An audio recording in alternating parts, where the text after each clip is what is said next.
For 2 decades, she's been a popular advice columnist for young girls, tackling the most difficult of questions, and now she's put her knowledge to pen and paper to craft her latest novel, Ava and Pip. Joining me now is Carol Weston. Nice to have you here, Carol. So nice to be here, Teresa. Thank you. So as we mentioned, you've been an advice columnist for Girls Life magazine for close to 20 years. 20 years this month. Oh, congratulations there. Happy anniversary. How did that all happen? Well, I went to school right here in New Haven. I was a comparative literature major at Yale, French, Spanish comparative literature. Wanted to write the great American novel. But when I got out, I realized I was too afraid to write a novel. What did I know about? I knew about being a girl. So I wrote a book called Girl Talk, all the stuff your sister never told you. It came out in 12 languages. It's still in print 35 years later, which is incredible. Kind of amazing. Sure. And I was very happy about it. And then I started writing the column for Girls Life magazine. I'm Dear Carol there, also very fun. But at some point I realized I had to give myself some advice. And if I really truly wanted to write a novel, I better get started. And then I thought, why don't I write for girls? Of course, since I'm you know what living you know, in girl world. And at that point I was a mom of 2 daughters, so it just came very naturally to segue into fiction, and of course I continue the column. Sure. Well, let's talk about the column for a moment here.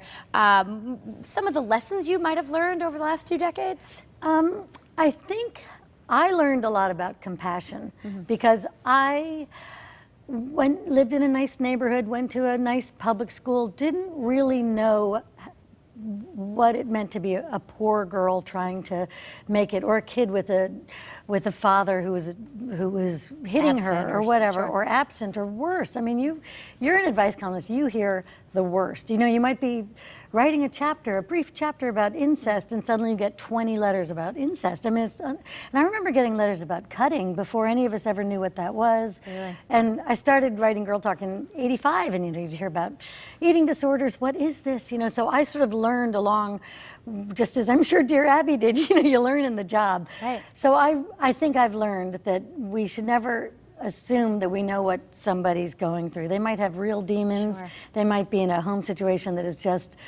terrible. And so be kind, you know, always be kind. But I'm always trying to get kids to be kind and to be smart and to do their best to figure out what their passions are, not just do ballet because their mom loved ballet, or do violin because they've been doing it. Right? Find yourself. And so I'm always just trying to help kids take care of themselves too. Some kids really don't know that if you eat the whole bag of potato chips, you will, you know, become a statistic of their well-being. So sort of teaching them to take good care of themselves. Right. Carol, let's move on and talk a little bit about Ava and Pip. Ava and Pip. They're sisters. They are. Ava is 10. I'm even, Teresa, going to read you. Please do. As though it were a bedtime story. Page 1. I'll do just a paragraph here. Dear new diary, you won't believe what I just found out. 5th grade started today, and my homeroom has 3 Emilys, but only 1 Ava. So at dinner, I asked Mom and Dad why they named me Ava. Innocent question, right? Well, Dad answered, we like palindromes. What? I said. Palindromes, Dad replied, passing the salad. Words that are the same backward and forward. Like M-O-M, Mom said, and D-A-D, Dad said, and P-I-P, Pip chimed. Whoops. So you get the sense that Ava's this good kid, and she ends up doing a bad thing because her sister Pip is so shy, so very painfully shy, that she just has trouble in school, and finally she's gonna do it. She's gonna have a slumber party. It's gonna work. She's 12, but another girl has a party the same day. It's a boy-girl party. All the kids go to that party, and Pip is devastated, and Ava wants to help her. So Ava writes a story for a library contest about this mean, awful girl named Bee. She calls it Sting of the Queen Bee. Well, it turns out Bee was this nice kid who was having a party. She had no idea she was... The other party was going on. Raining on someone's parade. So throughout the book, they learn how to... They befriend Bee, and together they come up with Pip pointers, and they draw Pip out of her shell.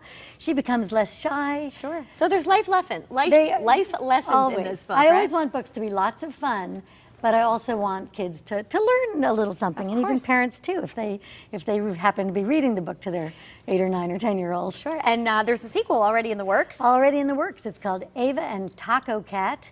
You might notice that Tacocat is a palindrome, same word back and forward. The New York Times gave me a lovely review and said the book was a love letter to language. And the palindromes, I don't let them get in the way of the plot, but they're there, but they're there, you know, from you know, a man, a plan. Sure. You know, the Panama Canal one, and do geese see God? That's a palindrome. Is that right? Race car.